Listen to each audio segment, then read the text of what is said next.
Mahigit 500 sa mga kumandidato noong eleksyon 2013 may kinakaharap na kaso ayon sa pananaliksik ng PCIJ o ng Philippine Center for Investigative Journalism. Mahigit kalahati sa kanila nanalo, pero ayon sa COMELEC, wala pang batas na nagbabawal sa mga politikong may kaso na tumakbo o manalo sa eleksyon. May report si Sandra Aguinaldo.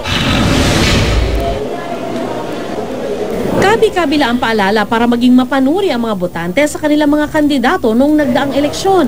Naging mapanuri nga ba tayo?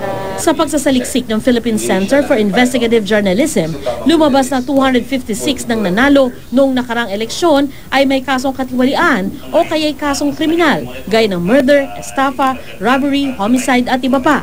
17 naman sa mga nanalo sa eleksyon ay dati nang nahatulan sa mga kasong kinakaharap nila. Kabilang sa mga binanggit ng PCIJ sina dating Pangulo at ngayon Pampanga Representative pa rin na si Gloria Arroyo na naka-hospital arrest habang dinidinig ang mga kaso ng katiwalian laban sa kanya.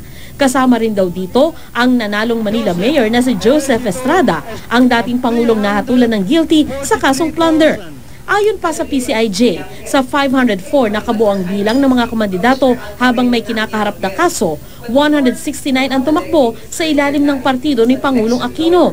Nasa 50 naman, sabi ng PCIJ, ang tumakbo sa ilalim ng oposisyon na pinamumunuan ni Vice President Jejomar Binay. Ayon sa PCIJ, ang listahan ng mga tumakbong konsehal hanggang sa mga tumakbong senador ay nakuha nila mula sa COMELEC.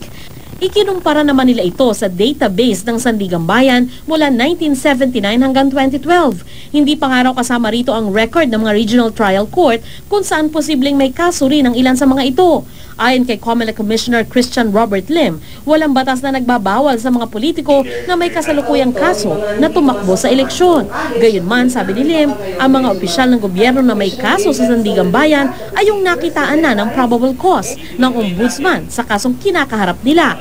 Paliwanag pa ni Lim sa PCIJ, para masala ng COMELEC ang mga kandidato, kailangan daw amyendahan ang Omnibus Election Code. Sandra Aguinaldo, GMA News.